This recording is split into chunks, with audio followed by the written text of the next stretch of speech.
보릿고개는 지난해 가을에 수확한 양식이 바닥나고 올해 농사지은 보리농사는 미처 여물지 않은 5월, 6월 달에 식량 사정이 매우 어려운 시기를 의미하는데 이것을 춘근기 또는 맹년기라고도 한다. 우리 국민은 일제강점기의 식량 수탈과 6.25 전쟁으로 인해 많은 국민들은 굶주림 속에 연명해야 했다.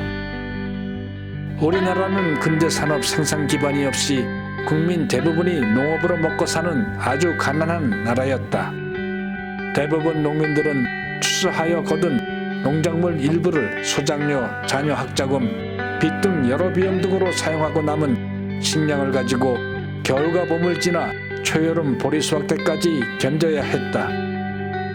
그리고 하늘을 의지해 농사를 지었기 때문에 가뭄, 홍수, 해충에 의해 피해를 당해 굶주림이 심했다. 이때 대부분의 취약한 농민들은 대개 풀뿌리나 나무 껍질로 끼니를 때우거나 걸식과 빚을 얻어 생계를 연명하였으며 거린이 되어 떠돌아다니기도 했다. 이러한 시기는 일제 강점기 때와 6.25 전쟁을 거쳐 1960년대를 넘어 1970년대까지 보릿고개가 이어져 왔다. 6.25 전쟁은 1953년 7월 27일 휴전으로 막을 내렸다. 전쟁으로 인해 62여만 명의 국군과 경찰 그리고 민간인 또한 15만 5천여 명의 미군과 유엔군들이 전쟁에서 전사와 실종 그리고 부상을 당했다. 1천만 명이 넘는 피난민과 도로, 철도, 교량, 항만시설 및 경제와 사회의 기본구조가 60% 이상 파괴되어 국민들의 생계를 유지하는 능력을 거의 상실되었다. 이러한 전후 상황을 극복하기 위해 이승만 대통령은 1954년 군사원조와 경제원조에 대한 다스카 보고서와 내단 보고서를 만드는데 이 보고서들은 미국과 유엔에 대한 전쟁 복구와 경제 재건을 위해 만든 최초의 계획서이었다. 이 계획은 미국과 유엔으로부터 효율적으로 원조를 받기 위하여 만들었으나 못 미쳐 아쉽게도 실행되지는 못했다. 이승만 대통령은 계속해서 경제개발 계획을 꾸준히 진행하여 1956년 댈러스 미 국무장관의 한국 방문을 앞두고 5개년 부흥계획을 입안하여 미 당국에 경제 원조에 대한 한국 측의 입장을 강력하게 전달하기 위해 노력했다.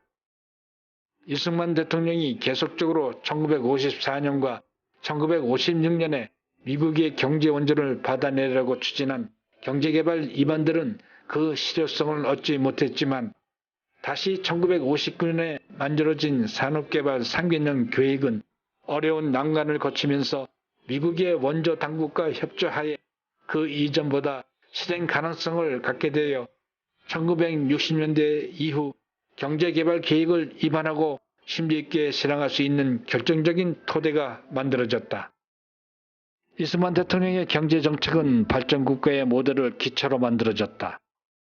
이러한 이승만 대통령의 노력의 결실은 제3공화국 박정희 대통령의 새마을운동과 한강의 기적으로 이어져 한많은 보릿고개를 넘어서는 탈출구가 되었다.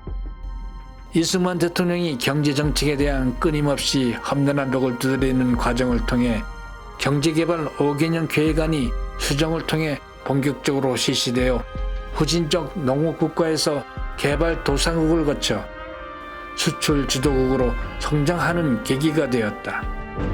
마지막으로 이승만 대통령은 미국에 대한 경제 원조도 비굴함 없이 100장으로 이겨냈다.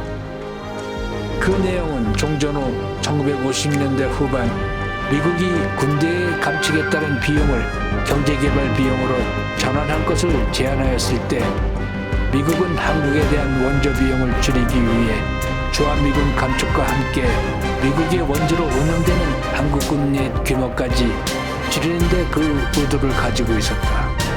이러한 미국의 의도를 안 이승만 대통령은 이를 거부하고 도리어 한국의 안보를 위해 한국군 규모를 자체적으로 더 늘리겠다고 주장하였다. 결국 미국의 도움으로 이승만 대통령은 특혜 화물 외에 수출을 위한 특별 지원제도, 비료와 섬유 부분의 집중적인 투자, 금융기관에 대한 통제 등 개발도상국의 토대가 구축이 되었다. 이수만 대통령은 두 마리 토끼를 미국으로부터 잡아냈다. 하나는 한미 상호 방위 조약이며 둘은 경제 원조였다. 그리고 한국은 다시 탄생하게 되었다.